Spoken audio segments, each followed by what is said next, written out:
Siap-siap tarif listrik di Indonesia bakal naik. Pemerintah bermaksud mengatur kembali harga domestik market batubara yang selama ini menjadi sumber energi dari pembangkit listrik tenaga uap.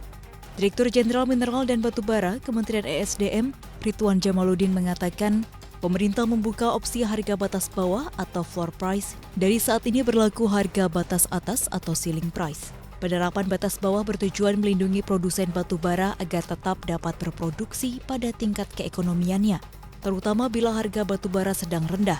Rencana perubahan skema harga DMO batubara ini juga dipicu oleh setidaknya 5 permasalahan dalam pelaksanaan DMO di dalam negeri.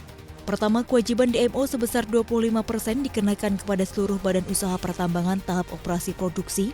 Kedua, tidak semua spesifikasi batubara yang diproduksi oleh badan usaha pertambangan punya pasar di dalam negeri. Ketiga, mengenai spesifikasi batubara yang dimiliki pasar dalam negeri, tidak semua diserap oleh pasar dalam negeri. Keempat, konsumsi batubara dalam negeri lebih kecil dibandingkan produksi batubara nasional. Dan terakhir, tidak semua badan usaha pertambangan memiliki kesempatan mendapatkan kontrak penjualan dengan pengguna batubara dalam negeri.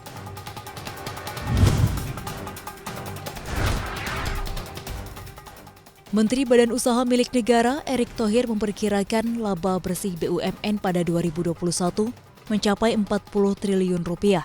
Optimisme ini terjadi karena hingga pertengahan tahun laba bersih BUMN telah mencapai 26 triliun rupiah.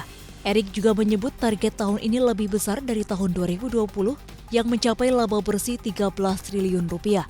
Dia pun yakin laba bersih pada 2021 bisa lebih dari 40 triliun rupiah dengan pendapatan mencapai 1.900 triliun rupiah. Meski demikian, Erick menilai laba bersih tersebut masih kecil karena ditemukan sejumlah pemborosan belanja modal atau capital expenditure. Dengan pendapatan mencapai 1.900 triliun rupiah, dia menilai target laba bersih 2021 masih sangat kecil. Erick mengingatkan agar BUMN tidak terjebak dengan target tersebut. Dengan era digitalisasi saat ini, mau tak mau semua harus lebih efisien. Dia pun menekankan pentingnya menggeser program, tapi juga harus berdampak pada penciptaan lapangan kerja.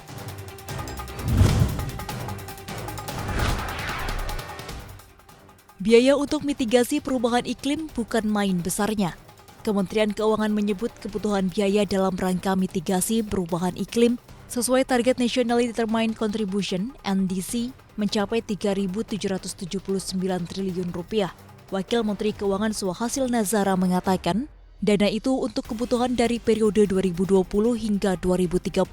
Secara rinci, kebutuhan pendanaan mitigasi perubahan iklim tersebut diantaranya untuk sektor kehutanan, energi dan transportasi, industri dan penggunaan produk hingga pengolahan limbah.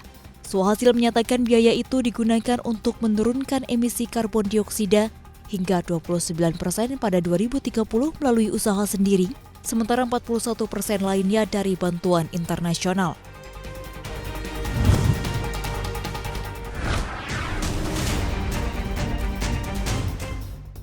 Harga aset kripto kebakaran dalam semalaman. Bitcoin dan Ethereum, dua kripto dengan kapitalisasi pasar terbesar, rontok masing-masing 5,09% dan 5,57%. Mengutip coinmarketcap.com, Bitcoin dibanderol di level $62.520 Amerika per koin, sedangkan Ethereum dipatok $4.425 Amerika per keping. Masing-masing kripto ini dihargai lebih murah 7,52% dan 7,75% dibandingkan pekan sebelumnya. Sementara Binance Coin atau BNB juga melorot 4,13% menjadi $629,99 Amerika per keping. Lalu Solana dan Cardano ambles masing-masing 6,25% dan 6,17%. Di antara 10 kripto dengan kapitalisasi terbesar, hanya Tether dan USD Coin yang bertahan di zona hijau. Itu pun kenaikannya tak signifikan, yakni masing-masing 0,06% dan 0,19%.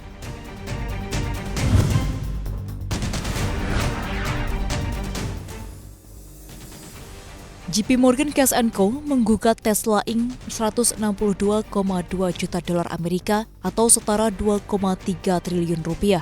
JP Morgan menuding Tesla melakukan pelanggaran kontrak terkait waran saham setelah harga sahamnya melonjak. Dikutip dari Reuters, disebutkan pada 2014, keduanya sepakat untuk penjualan waran dari Tesla kepada JP Morgan. Dengan waran saham ini, JP Morgan bisa memborong saham Tesla dengan harga yang lebih rendah dari harga yang ada di pasar. Dalam perjanjian itu juga JP Morgan punya kewenangan untuk menyesuaikan harga pada saat kesepakatan. Namun pada saat waran berakhir, harga saham Tesla melesat hingga 10 kali lipat. Kondisi ini membuat JP Morgan meminta Tesla untuk menyelesaikan masalah tersebut. Dari gugatan yang dilayangkan, disebutkan Tesla menjual waran demi menekan potensi dilusi saham dari penjualan obligasi konversi. Selain itu, Tesla juga berupaya untuk menurunkan pajak pendapatan.